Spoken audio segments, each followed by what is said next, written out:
Hello friends, स्वागत है आप सभी का इजी बैंकर चैनल पे। अगर आप इस चैनल पर पहली बार आए हैं तो चैनल को सब्सक्राइब जरूर करें ताकि आने वाले वीडियो का नोटिफिकेशन आप तक पहुंचती रहे।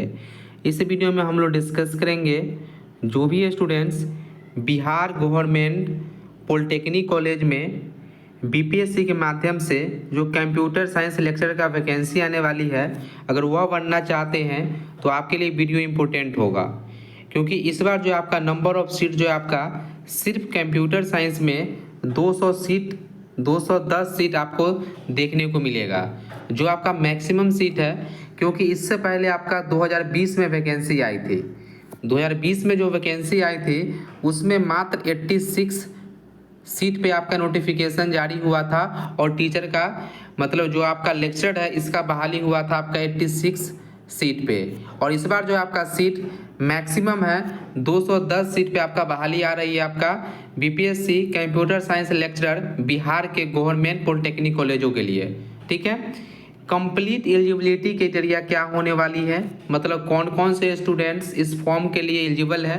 क्योंकि जो स्टूडेंट एलिजिबल होंगे उनको तैयारी आपको अच्छे से करना पड़ेगा, क्योंकि जैसे आप TRE 4 का तैयारी करते हैं कंप्यूटर साइंस टीचर्स के लिए पीजीटी के लिए, उससे आपका हाई लेवल का पेपर आपका लेक्चरर का होता है। ठीक है, तो उसके लिए आपको अभी से ही तैयारी करना पड़ेगा अगर आपको गवर्नमेंट पॉलिटेक्निक कॉलेज में लेक्चरर बनना है तो, क्योंकि सिलेबस इसका बहुत ही बड़ा है। ठीक है, सिलेक्शन प्रोसेस क्या होने वाली है यह हम लोग फुल डिटेल्स डिस्कस करेंगे। सैलरी आपको हम इससे पहले वाले में वीडियो बता चुके हैं। At a time of joining, जिस समय आप ज्वाइन कीजिएगा उसी समय आपको लगभग 90,000 अप्रॉक्स पर मंथ आपको सैलरी मिलने वाली है पॉलिटेक्निक कॉलेजों में। ठीक है, जैसे ही आप ज्वाइन कर जाते हैं, ठीक है, तो यहाँ पे हम लोग फुल डिटेल्स 1 बाय 1 डिस्कस करेंगे, तो आप लास्ट तक इस वीडियो को जरूर देखें। तो यहाँ पे हम लोग स्टार्ट करते हैं एलिजिबिलिटी से रिलेटेड, क्या आपका एलिजिबिलिटी होने वाली है। क्योंकि इससे पहले जो आपका बहाली आया था, यहाँ पे आप देख सकते हैं 2020 में आपका नोटिफिकेशन जारी हुआ था। ये आपका 2020 का ऑफिशियली नोटिफिकेशन है, जिसमें देखिए कि आपका 86 सीट पे जो है आपका बिहार लोक सेवा आयोग के द्वारा आपका कंप्यूटर साइंस का आपका बहाली हुआ था लेक्चर का। इसी का हम लोग रेफरेंस लेकर हम लोग देखते हैं कि एलिजिबिलिटी क्राइटेरिया आपको क्या रहने वाली है। उसके बाद हम लोग सिलेक्शन प्रोसेस देखेंगे, सिलेक्शन प्रोसेस क्या होगी, 1 बाय 1 हम लोग यहाँ पे सारा चीज़ डिस्कस कर लेंगे। तो यहाँ पे हम लोग देख लेते हैं किसके लिए आपका एलिजिबिलिटी आपका क्या रहने वाली है। जो एलिजिबिलिटी यहाँ पे हम लोग बतलाएंगे 100% वही एलिजिबिलिटी वाले स्टूडेंट फॉर्म फिल कीजिएगा, क्योंकि जो स्टूडेंट एलिजिबिलिटी के विरुद्ध फॉर्म अप्लाई करते हैं अगर वह बाद में पकड़े जाते हैं तो वह हमेशा के लिए वंचित हो जाते हैं हर एक एग्जामिनेशन से, और उनको सैलरी सहित उनको रिटर्न करना पड़ता है, जितना दिन का वह सैलरी लेते हैं उतना दिन का। ठीक है, तो जो आपका शैक्षणिक योग्यता जो इसके लिए रखा गया है, अगर आप BTech है या आप BS किए हुए हैं, BS या BSc किए हुए हैं इंजीनियरिंग में। कहने का मतलब यहाँ पे स्टूडेंट्स का डाउट होगा कि सर यहाँ पे BSc लिखा हुआ है, तो इसका हम डाउट अभी क्लियर करेंगे। इन engineering computer science and engineering technology with first class या इक्विवेलेंट।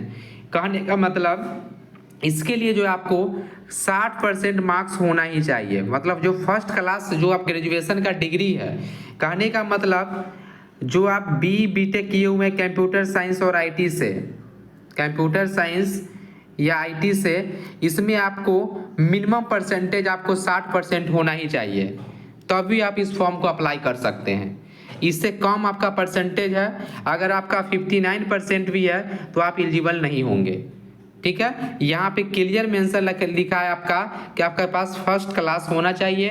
कहने का मतलब जो आपका BTech कंप्यूटर साइंस और IT है इसमें 60% मार्क्स होना ही चाहिए, देन आप बिहार के गवर्नमेंट पॉलिटेक्निक कॉलेजों में लेक्चरर बन सकते हैं। ठीक है, तो यहाँ पे एक हम डाउट क्लियर कर देते हैं, क्योंकि यहाँ पे स्टूडेंट का डाउट होगा कि यहाँ पे सर BSc लिखा हुआ है इंजीनियरिंग, इसका मतलब क्या होता है। BSc जो इंजीनियरिंग लिखा हुआ है इसका मतलब आपका टोटली डिफरेंट है। आपको यह नहीं मानना है कि जो BSc कंप्यूटर साइंस और IT करते हैं वह फॉर्म अप्लाई कर सकते हैं, जो BSc कंप्यूटर साइंस और IT वाले वह फॉर्म अप्लाई नहीं कर सकते हैं। जब आपको बिहार के टीचर में अप्लाई करने के लिए एलिजिबिलिटी नहीं है, जब आप पीजीटी 11 12 में नहीं पढ़ा सकते हैं तो पॉलिटेक्निक कॉलेज में कैसे पढ़ा सकते हैं। यहाँ पे जो बीएससी इंजीनियरिंग लिखा हुआ है इसका मतलब अलग है। क्या मतलब है वो हम यहाँ पे पहले आपको क्लियर कर देते हैं।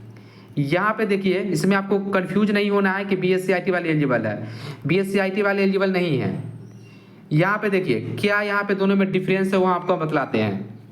जो मेन डिफरेंस है बीएससी कंप्यूटर साइंस और आईटी और बीएससी इंजीनियरिंग में, यहाँ पे बीएससी इंजीनियरिंग मांगा गया है, बीएससी कंप्यूटर साइंस और आईटी नहीं, बीएससी इंजीनियरिंग होना चाहिए। ठीक है, देखिए बीएससी जो होता है आपका 3 साल का कोर्स होता है जो फोकस होता है साइंस एंड कोर थ्योरी पे, while basic engineering BTech is 4 year professional programme. BSc जो आपका इंजीनियरिंग होता है ये आपका 4 साल का कोर्स होता है। ठीक है, वो स्टूडेंट एलिजिबल है, 3 साल वाले एलिजिबल नहीं है। जो कंप्यूटर साइंस आईटी जो सो सिंपल साइंस उनको साइंस माना जाता है, जो साइंस कोर्स सब्जेक्ट उनका साइंस हुआ। ठीक है, तो यहाँ पे डाउट क्लियर हो गया होगा कि सिर्फ यहाँ पे वही स्टूडेंट फॉर्म फिल कर सकते हैं जो student 4 year degree computer science और आईटी में, ठीक है, जिनके पास 4 ईयर डिग्री है कंप्यूटर साइंस और आईटी में वही एलिजिबल है, वो भी 60% मार्क्स के साथ। यहाँ पे ये डाउट क्लियर हो गया आपका एलिजिबिलिटी से रिलेटेड। जो एमसीए वाले हैं वो भी कमेंट करते हैं कि एमसीए वाले एलिजिबल है कि नहीं, तो एमसीए वाले के लिए यहाँ पे कहीं भी मेंशन नहीं है, इसे नोटिफिकेशन के अकॉर्डिंग आप यहाँ पे एलिजिबल नहीं है। ठीक है, यहाँ पे कहीं भी नहीं लिखा हुआ है कि जो आपका मास्टर्स यानी एमएससी भी जो एमसीए है वो एलिजिबल है। ठीक है, यहाँ पे इंजीनियरिंग डिग्री होना चाहिए एआईसीटी से अप्रूव्ड, वो भी बीई बीटेक कंप्यूटर साइंस और आईटी। ठीक है, यहाँ पे देखिए इसके अलावा हम यहाँ पे हम लोग डिस्कस करें सबसे इम्पोर्टेंट कि आपका सिलेक्शन प्रोसेस क्या होने वाली है, चयन का आधार, यही तो मेन है आपका।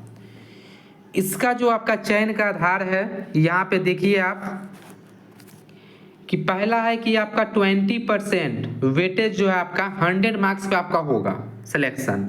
ठीक है, 100% पे होगा 100 मार्क्स पे, जिसमें आपका 20 मार्क्स यानी 20% जो वेटेज है वह क्या चीज़ का, सो यहाँ पे देखिए मैक्सिमम 10% जो आपका 10 मार्क्स यानी 10% मार्क्स ऑफ 10 इन बीटेक और बीई या बीएससी इंजीनियरिंग रिलेवेंट ब्रांच।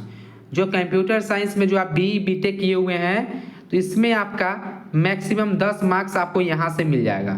कहाँ से मिलेगा, जो बीई बीटेक किए हुए हैं वो यहाँ से। अगर आप बीई बीटेक सिर्फ किए हुए हैं कंप्यूटर साइंस और आईटी से तो यहाँ से आपका 10% मार्क्स आपको मिलेगा आपके जो एकेडमिक रिकॉर्ड है उसके अनुसार।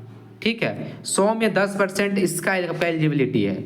ठीक है, इसके बाद जो एमई एमटेक किए हुए हैं कंप्यूटर साइंस में, जो बीई बीटेक के साथ किसके पास हायर डिग्री भी है एमई एमटेक, इनको 5% और एक्स्ट्रा ऐड हो जाएगा, तो वह 15% वेटेज उनको एकेडमिक से ही मिल जाएगा। जो स्टूडेंट पीएचडी किए हुए हैं इनको 5% और वेटेज मिल जाएगा, यानी 20%। कहने का मतलब कि जो आपका एकेडमिक रिकॉर्ड है इसका 20% वेटेज रखा गया है मैक्सिमम। तो जो सिंपल बीई बीटेक वाले उनको 10% मार्क्स आपको यहीं से मिल जाएगा। ठीक है, इसके साथ अगर आपके पास एमई एमटेक है तो 5% और मिल जाएगा, पीएचडी है तो 5% और मिल जाएगा, यानी 20 मार्क्स टोटल रखा गया आपका वो एकेडमिक के लिए। ठीक है, जो सिंपल बीई बीटेक वाले हैं उनको कितना % पे फाइट होगा वह भी हम लोग यहाँ पे देख लेंगे। 40% वेटेज जो है आपका यानी 40 मार्क्स का जो आपका रिटेन एग्जामिनेशन होने वाली है। ठीक है, जिसमें आपका 80 क्वेश्चन होंगे। ठीक है, 80 आपको जो है एमसीक्यू क्वेश्चन पूछा जाएगा और यह 40 मार्क्स का होगा। और इसका सिलेबस क्या है आपका, जो इंजीनियरिंग एंड टेक्नोलॉजी का जो सिलेबस है यानी गेट का वही सिलेबस आपको पढ़ना पड़ेगा 40 मार्क्स के लिए। कहने का मतलब गेट का सिलेबस जो है आपका सिलेबस है आपका रिटेन एग्जामिनेशन का आपका गवर्नमेंट पॉलिटेक्निक कॉलेज का। ठीक है, जो आपका गेट का सिलेबस है सेम सिलेबस यहाँ पे क्लियर मेंशन है। जो आपका गेट का सिलेबस होगा यह आपका 40 मार्क्स का होगा, यह सभी के लिए होगा। यहाँ पे आपको 40 मार्क्स का रिटेन एग्जामिनेशन होगा। इसके बाद आपका 15 मार्क्स का जो है आपका इंटरव्यू, यानी कहने का मतलब यह मार्क्स तो सबको ऐड हो जाएगा एकेडमी के अनुसार। इसके बाद इनको रिटेन देना है 40 मार्क्स का। और 15 मार्क्स का आपका इंटरव्यू होगा। यह भी हर एक स्टूडेंट्स के लिए होगा जो रिटन एग्जामिनेशन क्वालिफाइड करेंगे। यहाँ पे आप लास्ट तक देखिएगा तो अब सारा डाउट आपका क्लियर हो जाएगा। और 25% वेटेज आपका वह टीचर के लिए है जो पहले से कॉन्ट्रैक्ट बेसिस पढ़ा रहे हैं। मैक्सिमम 25 मार्क्स इनको यहाँ से मिल सकता है। अगर वह 1 साल पढ़ा चुके हैं लेक्चरर के पद पे कॉन्ट्रैक्ट बेसिस तो उनको 5 मार्क्स यहाँ से मिल जाएगा। 2 साल पढ़ा चुके हैं तो 5 मार्क्स और मिलेगा, यानी 10 मार्क्स उनका हो गया। मैक्सिमम 5 साल के लिए मिलेगा 25 मार्क्स। यह आपका 100 मार्क्स का इसका टोटल आपका सिलेक्शन प्रोसेस हुआ। तो यहाँ पे डाउट हो रहा होगा कि सर जो सिंपल स्टूडेंट है जो पढ़ाई भी नहीं है उनका सिलेक्शन कैसे होगा। तो यहाँ पे हम आपको क्लियर एक चीज़ और बतला दें। यहाँ पे फॉर्म तो अप्लाई करेंगे, फॉर्म अप्लाई करने के बाद यहाँ देखिए क्या लिखा हुआ है डायरेक्ट यहाँ पे कि जो आपका इंटरव्यू के लिए जो शॉर्टलिस्ट होगा वो आपका लिखित परीक्षा के आधार पे होगा।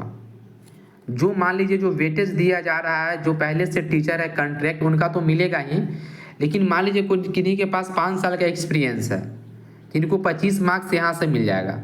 ठीक है, अगर वह रिटन एग्जामिनेशन ही क्वालिफाइड नहीं करते हैं तब तो वह ऐसे ही छट जाएंगे। कहने का मतलब मेन आपका रिटन एग्जामिनेशन है। रिटन एग्जाम आप क्वालिफाइड कीजिएगा तभी आप इंटरव्यू के लिए शॉर्टलिस्ट होइएगा, मतलब नेक्स्ट प्रोसेस के लिए। अगर आप रिटन एग्जामिनेशन ही कोई स्टूडेंट क्वालिफाइड नहीं करेंगे, मान लीजिए आप पहले से पढ़ा रहे हैं 5 साल पढ़ा चुके हैं, अगर आप रिटन एग्जामिनेशन क्वालिफाइड नहीं करेंगे तो आपका जो यहाँ पे सिलेक्शन से आप ऑटोमेटिक बाहर हो जाएंगे। कोई BE BTech वाले हैं वह BE BTech में रिकॉर्ड अच्छा है उनका, रिटन भी पास कर गए तो वो इंटरव्यू में चले जाएंगे। इंटरव्यू भी क्वालिफाइड करेंगे तो जो सीट है उससे पर उनका सिलेक्शन हो जाएगा। तो यहाँ पे हम लोग सिंपल यहाँ पे क्लियर बताया आपको। यह आपका वेटेज का स्ट्रीम हो गया।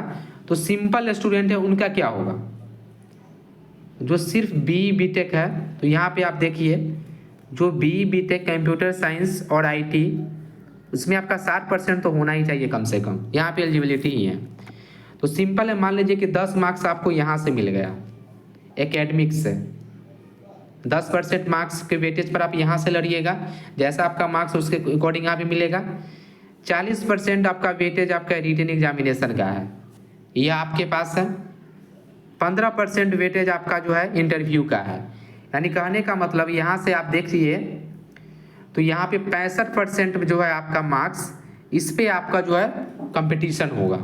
मतलब 65% मार्क्स जो सिंपल जो है जिनके पास कोई भी एक्सपीरियंस नहीं, कहीं भी नहीं पढ़ा है, वह 65% मार्क्स पे काम करेंगे। ठीक है, तो यहाँ पे 10% आपका एकेडमिक का, 40% रिटन का, 15% इंटरव्यू का, देन आप सेलेक्ट हो जाएंगे। ठीक है, जिनके पास मान लीजिए ME MTech का भी डिग्री है तो इनको 5% मार्क्स यहाँ से भी बढ़ सकता है। ठीक है, जो MS किए हुए हैं, ME MTech किए हुए हैं तो उनको मार्क्स जो है आपका वह 70% पे लड़ाई करेंगे, 70% मार्क्स पे उनका जो है स्कोर होगा। तो जो सिंपल है उनके लिए हम बतलाते हैं, जो BE BTech वाले हैं उनको 65% मार्क्स पे काम करना है। ठीक है, 65% क्या 5% पे तो काम हो चुका है पहले से, क्योंकि आपका BE BTech कंप्लीट हो चुका है। तो 60% मार्क्स पे आपको काम करना है, इंटरव्यू और रिटन एग्जामिनेशन। ठीक है, जो आपका इंटरव्यू होगा प्लस आपका जो रिटन होगा उस पर आपका रिजल्ट क्लियर करना है। ठीक है, तो यहाँ पे हम आपको पहले क्लियर कर देते हैं कि जो स्टूडेंट फॉर्म तो सभी अप्लाई करेंगे जो जिनका है, अगर रिटन एग्जाम क्वालिफाइड करना नेसेसरी है, रिटन एग्जामिनेशन ही जो स्टूडेंट क्वालिफाइड नहीं करेंगे उनका अगर वेटेज भी है 5 साल का तो वह जो है शॉर्टलिस्ट नहीं होंगे। ठीक है, तो जो सिंपल BE BTech वाले उनके लिए भी बहुत अच्छा अपॉर्चुनिटी है। ठीक है, यह आपका सिलेक्शन प्रोसेस हुआ, फुल डिटेल्स। ठीक है, तो रिटन एग्जामिनेशन के लिए जो आपका मार्क्स है वह निर्धारित है, यहाँ पे हम आपको बतलाते हैं। जो UR है, जो 40 मार्क्स का जो आपका रिटन होगा, ठीक है, 80 क्वेश्चंस रहेगा, टाइम आपका 2 घंटा है। ठीक है, तो UR को जो है 40% कम से कम मिनिमम मार्क्स लाना है, जो पहले से ही आपका गिवन है। BC का 36.5% मार्क्स लाना है, तभी आप रिटन में पास कर सकते हैं। EBC में जो है 34% मार्क्स लाना है। जो SC होते हैं, ST है, PWD है या वुमेन है, इनको जो है आपका 32% मार्क्स लाना है। ये आपका रिटन एग्जामिनेशन का मिनिमम है। बस होता है कभी कि मैक्सिमम सीट हो गया तो स्टूडेंट ही मिनिमम मार्क्स ही नहीं ला पाएंगे, वो आपका मिनिमम मार्क्स हम यहाँ पे बतला देते हैं। 40 मार्क्स का आपका पेपर होगा, 40% तो कम से कम आपको लाना ही पड़ेगा, मतलब 40 में 16 मार्क्स आपको लाना नेसेसरी है। BC वाले के लिए 14.6 मार्क्स लाना जरूरी है। जो EBC वाले हैं उनको 13.6 मार्क्स लाना जरूरी है। SC ST PWD या वुमेन कैटेगरी है, इनको जो है 12.8 मार्क्स लाना जरूरी है 40 में। यह मिनिमम मार्क्स हुआ, इससे ज़्यादा मार्क्स पे ही आपका कट ऑफ बनेगा, ठीक है। जो स्टूडेंट 16 मार्क्स भी नहीं ला पाएंगे रिटन में, वह तो शॉर्टलिस्ट हो ही नहीं सकते हैं, ठीक है। तो UR के लिए 40% नेसेसरी है, मतलब 16 मार्क्स तो आपको रिटन में लाना ही पड़ेगा।